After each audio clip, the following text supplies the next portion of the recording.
জানো গিন্নি, এই বৃষ্টির দিনে সেই ছোটবেলার কথা মনে পড়ে গেল। ছোটবেলায় এই বৃষ্টির দিনে মা আমাদের জন্য অনেক মজা করে খিচুড়ি রান্না করতো, আর আমরা সবাই সেটা অনেক মজা করে খেতাম। মা যখন খিচুড়ি রান্না করতো, আমি তখন চুলার পিঠে বসে থাকতাম আর ভাবতাম যে কখন রান্না হবে আর কখন আমি মজা করে খেতে পারবো।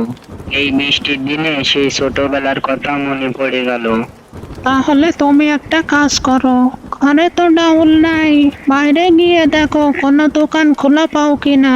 খোলা পেলে কিছু ডাউল নিয়ে আসো, দুপুরে তাহলে তোমাকে খিচুড়ি রান্না করে দিব। ঠিক আছে গিন্নি, তাহলে আমি বাইরে গিয়ে দেখি কোনো দোকান খোলা পাই কিনা। জানি না এই বৃষ্টির ভিতরে দোকান খোলা পাবো কিনা, তবুও যেয়ে দেখি যদি দোকান খোলা পাই।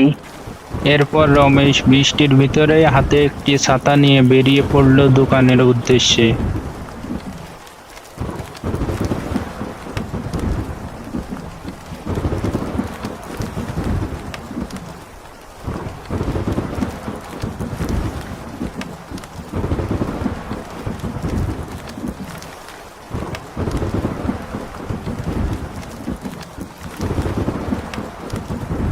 কি রমেশ ভাই, কি মনে করে এই বৃষ্টির ভিতরে দোকানে এলেন?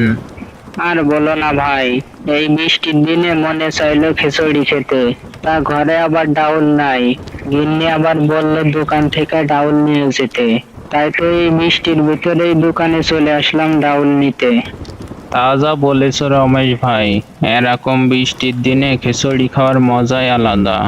আপনি তাহলে একটু দাঁড়ান, আমি ডাউলটা দিচ্ছি। এই নিন রমেশ ভাই আপনার ডাউল। এই যে টাকাটা। ভাই তাহলে আমি এখন যাই। ঠিক আছে রমেশ ভাই, কিছু লাগলে আবার আইসেন। এরপর রমেশ দোকান থেকে ডাউল নিয়ে বাড়ির দিকে রওনা দিলেন।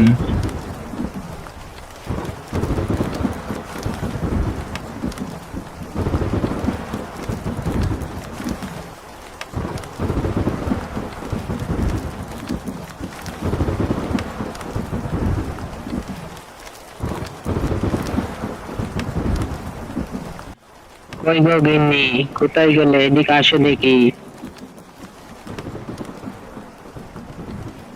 ও, তুমি এসে পড়েছো দোকান থেকে? হ্যাঁ, এই যে এই নাও ডাউল। আচ্ছা, তাহলে তুমি হাত মুখ ধুয়ে এসো, আমি এদিকে চুলায় রান্না বসিয়ে দিই।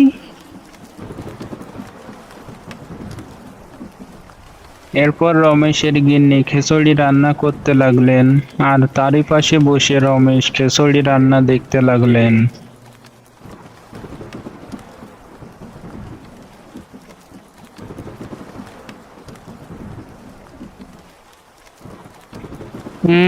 গিন্নি, খিচুড়ি দিয়ে যে বাসনা বেরিয়েছে, তাতে মনে হচ্ছে খুব মজা লাগবে। কি যে বলো, আগে খেয়ে তো দেখবা কেমন হয়েছে।